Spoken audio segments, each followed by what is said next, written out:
One team, they call it the montage team, take all the raw footage and then throw in special effects and get the nasheed guys to come up with a song, and that was their job. So they had their work, which was just to sing, produce songs, and then the I'lam Askari, which is like military media, guys who are pretty much, as far as I understand, either they're soldiers or they're always embedded with the soldiers and they have a camcorder with them, and that's their job, just running up and down the battlefield. Wilaya media, which is different from us because we're the central, like Al Hayat, Al Furqan, close to 100 probably. Adobe After Effects. They had big laptops. Mostly it was written. Occasionally it'd be audio.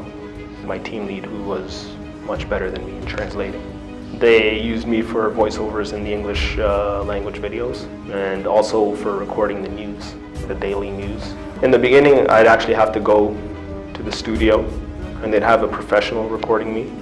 But later on, just have a recorder and just record yourself and send the file. We'd use Telegram. I heard that I know English and Arabic, so they took me to Raqqa. I watched them as well. Some were good, some were bad. Some were more towards the emotional side type of thing. One that came out of Aleppo Wilaya, a boy who was going to do a martyrdom operation, tried to give a narrative instead of just showing like battle scenes, and actually tried to play on your heartstrings. He did eventually. And then afterwards it says that his father, who was working at the office of martyrs and their families, his job would be to register people's names on the list, and today he was registering his son's name. Just the fact that it was different. Much of the stuff that came later where there was no change at all and it's just repeating the same thing, just showing battle footage, and it could be like a scenario that was written out and I just review it, record it. Sometimes it would be, let's say, a history lesson about Kosovo. The whole reason I was in media, I have no one else, so I should just not be selfish.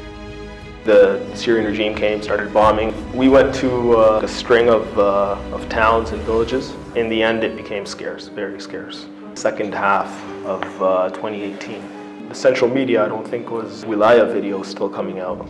We were split up. I don't know, at that time, every team had like its own place, multiple teams in one place. At the very end, like, we were just all working out of our homes. At the end, yeah. During their last offensive from Hajin up until Baghouz, I made a decision to go out and fight instead of just staying in media. During the course of a gun battle, I was taken prisoner, the STF. Basically, they kept calling out to surrender. I was out of ammo. I came out and surrendered. Came later on, after I got captured when I was in prison, and I talked to a lot of the guys, just sort of dismissed them as like baseless rumors. In prison, talking to basically a lot of people, hearing their conversations among each other, realized, okay, these guys aren't making it up.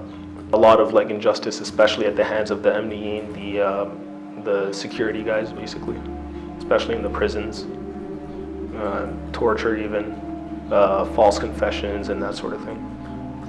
There was this kind of infighting on some issues of creed. On the takfir issue, no. And I'm against that. My own parents, what have they done to deserve takfir? I heard there was some sort of deal in Tel Afar to kind of sell out the foreigners. At the end of the battle in Tel Afar, cut a deal and basically leave the foreigners hanging.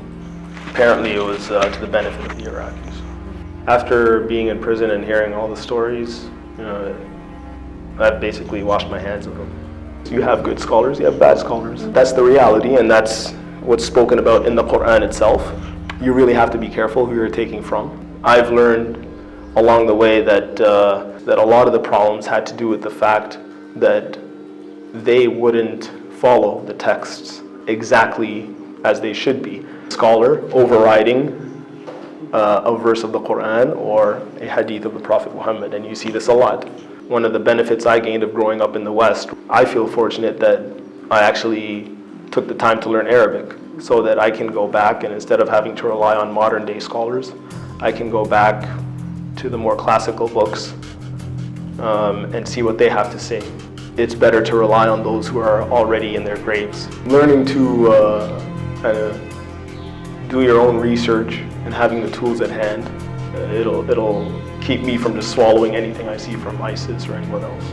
Having been a part of victimizing others, that's my main concern.